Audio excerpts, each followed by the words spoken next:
Olá, muito boa tarde. É o programa Eclésia que hoje lhe quer falar do Diário de uma Quarentena. É esse o título do livro escrito pela irmã Núria Frau, missionária Verbum Dei, que está aqui connosco e com quem vamos conversar dentro de minutos. Antes, espaço ainda para os temas da atualidade religiosa.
É uma designer portuguesa e diz que a participação no concurso para a marca da JMJ Lisboa 2023 foi um encontro entre a dimensão crente e a profissional. Chama-se Beatriz Roque Antunes, tem 24 anos, é designer e diretora de arte. Trabalha numa agência de comunicação e teve a oportunidade de juntar num projeto pessoal duas dimensões que lhe são caras, a dimensão crente e a profissional.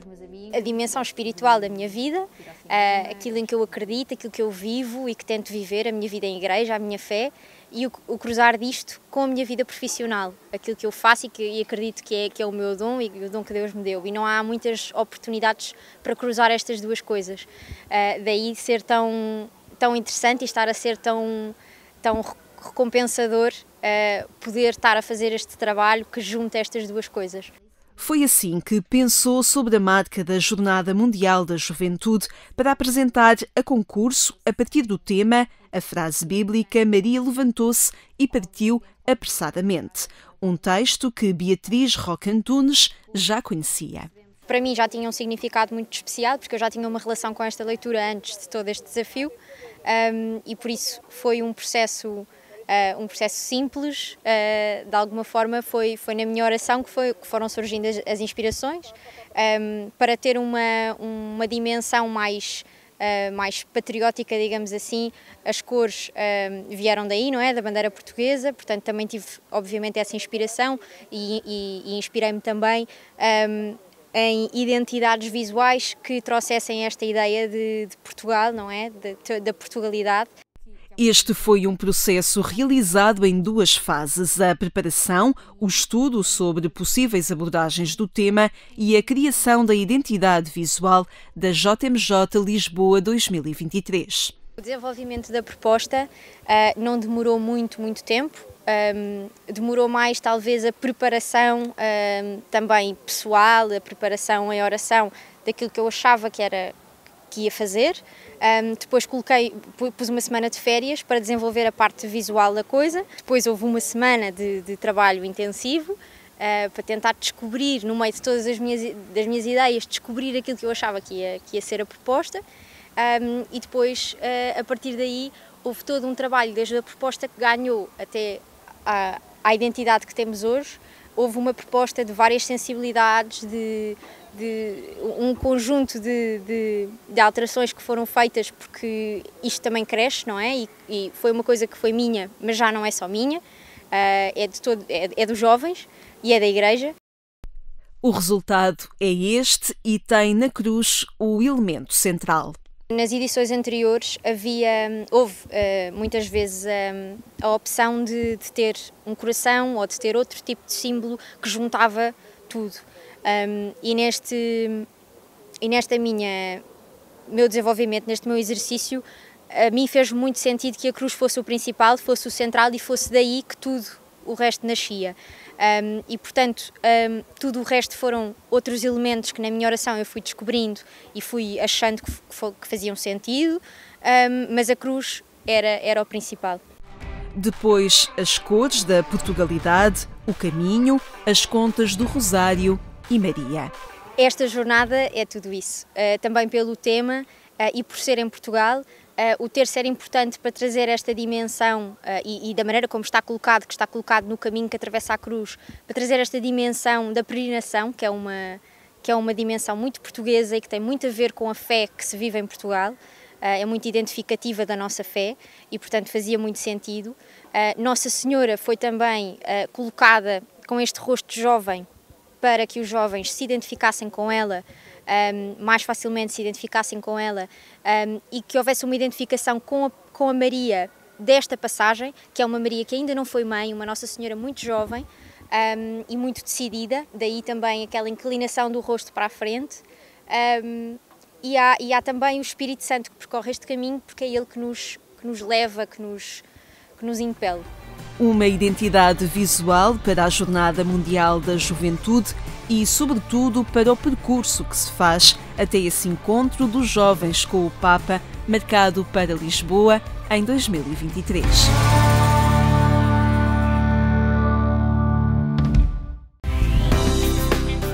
A apresentação do logo é marco na preparação das Jornadas Mundiais da Juventude e um fator de união em torno de todos os jovens de Portugal e do mundo inteiro.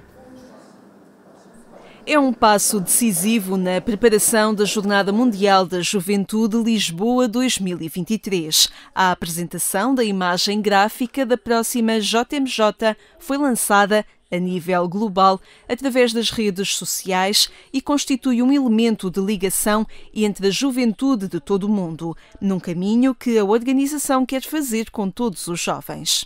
A marca foi lançada, portanto, tanto em Portugal como no mundo inteiro. Nós já estamos em contacto também com todas as conferências episcopais e com todos os jovens, no fundo, através deles de todo o mundo. E já recebemos muitos contactos, há muito entusiasmo. Portanto, a marca, ou seja, acho que é assim a primeira referência da jornada aos olhos e no coração de todas as pessoas. Mostra muito as cores de Portugal e todo o simbolismo de Portugal e pretende exatamente transmitir esta mensagem de Portugal para o mundo, com as características portuguesas, mas virado para todo o mundo e um desafio a todos os jovens para se levantarem, para caminharem em conjunto com os portugueses. Um dos sinais do envolvimento internacional na Jornada Mundial da Juventude Lisboa 2023 está na escolha do evento que divulgou o logotipo. Não aconteceu num espaço físico, mas num ambiente digital, de igual forma e ao mesmo tempo, em Portugal e em todos os países do mundo, nomeadamente através da rede social Facebook da Jornada Mundial da Juventude e em 22 idiomas. É um primeiro marco aqui no nosso caminho, ou um dos primeiros marcos neste caminho de preparação da jornada. O momento em que nós vamos, ou que já anunciámos, o logo da jornada. Portanto, com isso, toda a imagem que vamos ter ao longo deste caminho. E pronto, é o princípio, no fundo, do envolvimento de todos neste caminho de 3 anos que vamos fazer a partir de agora. A situação de pandemia não permite definir formatos da JMJ Lisboa 2023, nem prever o caminho que se faz até lá, mas para os organizadores, permanecer fiel ao espírito da Jornada Mundial da Juventude é inquestionável. Da situação em que estamos, ninguém consegue exatamente prever o que é que vai acontecer, não é? Nós acreditamos, principalmente, que vai ser um grande encontro entre os jovens de todo o mundo, com o Papa. O formato exato em que isso vai acontecer ainda não sabemos como é que vai ser, mas acreditamos que vai ser muito bom, que vai ser um encontro com muita gente, que de alguma forma vão estar todos ligados também com a Igreja e com o Papa, que vai ser um momento de evangelização. Portanto, aquilo que são os pilares desta experiência mantém-se, o formato específico não temos a certeza. Tal como fizemos este processo do logo, temos um processo a decorrer para o hino. Ainda não temos uma data exatamente para lançar, sabemos que queremos lançar em breve também, porque o hino vai ser também um outro fator de união entre todos os jovens, Ainda não temos uma data, mas é um processo que está a decorrer e que está a decorrer normalmente. Há de ter características portuguesas, tal como o logo, há de ter também as suas traduções, algumas partes em português, outras partes traduzidas, não sabemos exatamente. Vamos ver. Incerta é também ainda a forma como vão ser recebidos os símbolos da Jornada Mundial da Juventude.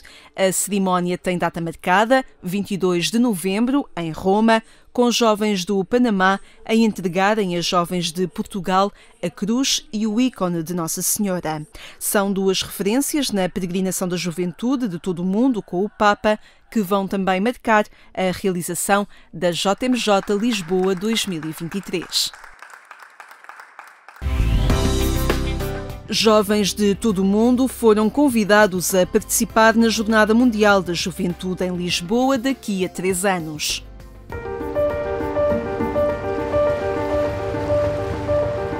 Levanta-te e vem descobrir Lisboa. A cidade que recebe de braços abertos a Jornada Mundial da Juventude Lisboa 2023.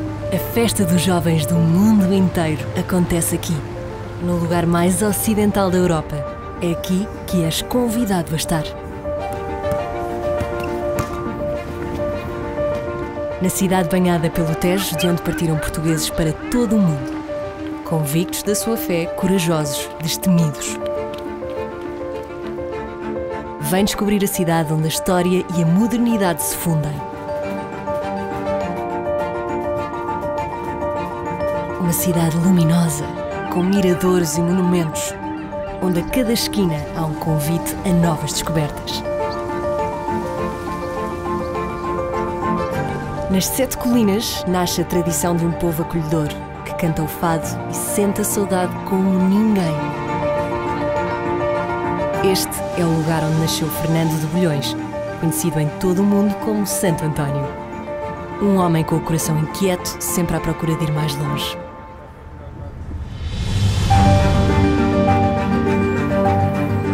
A Lisboa de hoje quer ser sustentável, uma cidade verde e um exemplo no cuidar da casa comum.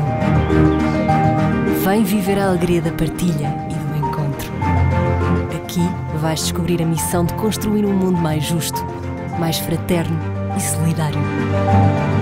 Levanta-te, Lisboa espera por ti.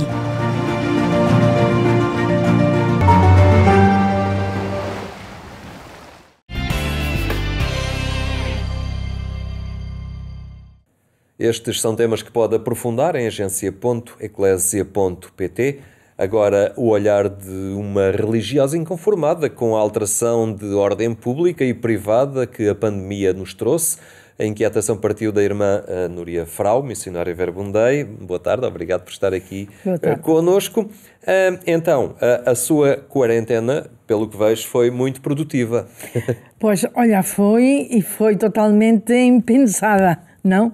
Porque no momento em que nos encontramos, inclusive para ter que sair de Lisboa e ir para Valdelobos, foi mesmo porque os médicos da comunidade, não? Nos disseram que o problema não era que nós fôssemos de risco, o problema era que nós podíamos ser foco de contágio. E isto virou a nossa cabeça. Pero eu, honestamente, ia para estar 15 dias até a Páscoa e depois. E até pensei, bueno, pues aproveito e fazemos o retiro de silêncio 15 dias já e avançamos para o verão. Então, portanto, Mas a coisa parte demorou mais tempo. E demorou muito mais tempo e então foi quando sentimos a necessidade de que a própria comunidade pudesse... Eu tenho uma experiência que foi muito nova. Em um momento que tivemos uma tormenta tremenda, a voz de um familiar em que eu amava muito, a dizer paz, não? Ajudou-me imenso. E aquilo veio de que se calhar podia ser um momento de que houvesse uma voz que as pessoas conhecessem, que pudesse dizer paz e calma. Esperem, serenemos, não? E então foi de aqui que surgir umas pistas diárias de oração, de uma referência comunitária, porque eu sou junto com as outras missionárias, mas eu sou e então assim saiu. E este livro procura mesmo isso, vai pegando em cada dia, a irmã foi escrevendo reflexões diárias. Sim, não, oração, atenção, para mim a reflexão é diferente. Era a oração que eu vivia com a palavra de Deus, não? E não a palavra de Deus de cada dia, sino aquilo que a partir de notícias, a partir das pessoas, de situações, sentia que depois na oração, se calhar aquilo podia ter um caminho de esperança, de fundamento de fé, olha, espera, encontremos a Deus naquilo que vivemos. Portanto, uma oração construída a partir da realidade que ia acontecer. Exato. E das pessoas, de sentir que as pessoas precisávamos todas, não, encontrar algum conserto naquele desconcerto. E então era isto que pouco a pouco também me foi marcando e também com o que vivíamos em comunidade, não? Mas inicialmente não era para ser um livro, não é? Ah, não. Eu me dizem, eres autora. Eu digo, não, por amor de Deus. Eu tenho consciência de que isto foi um fruto que saiu de muitos, porque desde o primeiro que me ensinou a gravar meu vídeo para que aquilo se pudesse publicar no YouTube, compreendes, ao último, e a Maria Antônia Vasconcelos, que corrigiu, que fez o trabalho, as Paulinas, portanto, depois, isto é um fruto de muitos. E entende que estes tempos muito alterados, diferentes que estamos a viver, e apesar de toda a carga dramática, porque é assim e afetou profundamente a vida de tanta gente, têm que ser também olhados, rezados como uma oportunidade que às vezes, na contrariedade, também surge para nos fazer abrir os olhos para outras dimensões?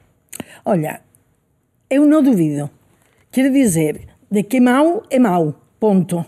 De que e a mim me parece ainda que o mal de todo nem o sabemos, não? Porque desde trabalhos, desempregos, situações, mortes, há muita coisa que não deveria de acontecer e acontece.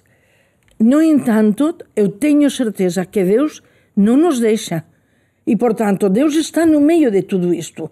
E, se calhar, tendríamos que poder estar muitíssimo mais abertos a captar que é isso que também, através de tudo isso, podemos acolher que Deus nos está falando.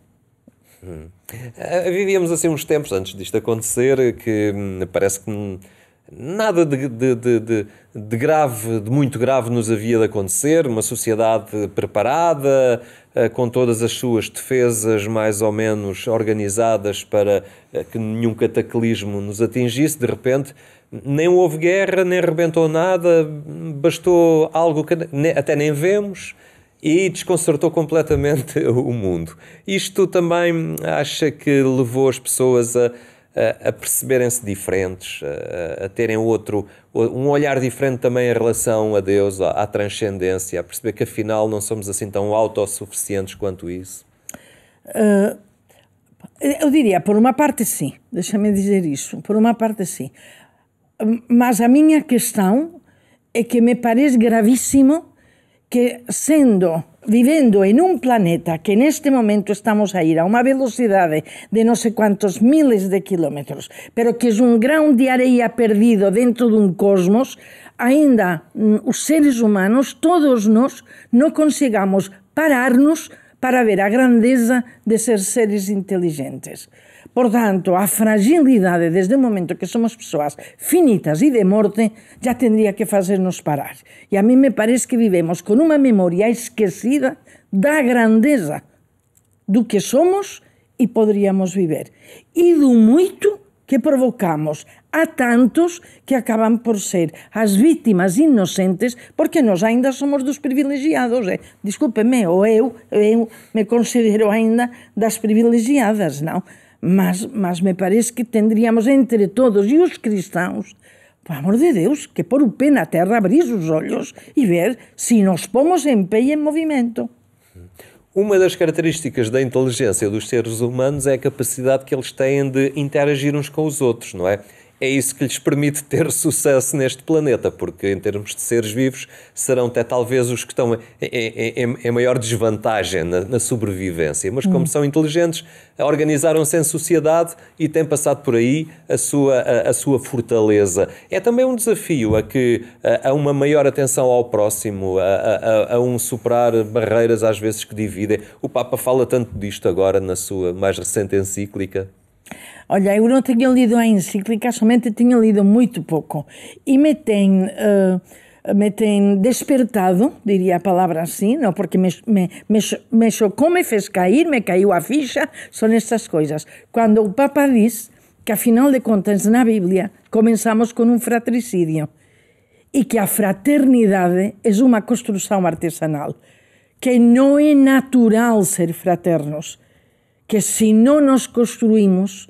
E, portanto, o Evangelho o que nos dá é a possibilidade, com Jesus, não, e com o Espírito Santo, a ver, se nos resolvemos a ser um bocadinho aquilo que parece ser que o Pai de Jesus sonhou para nós, não?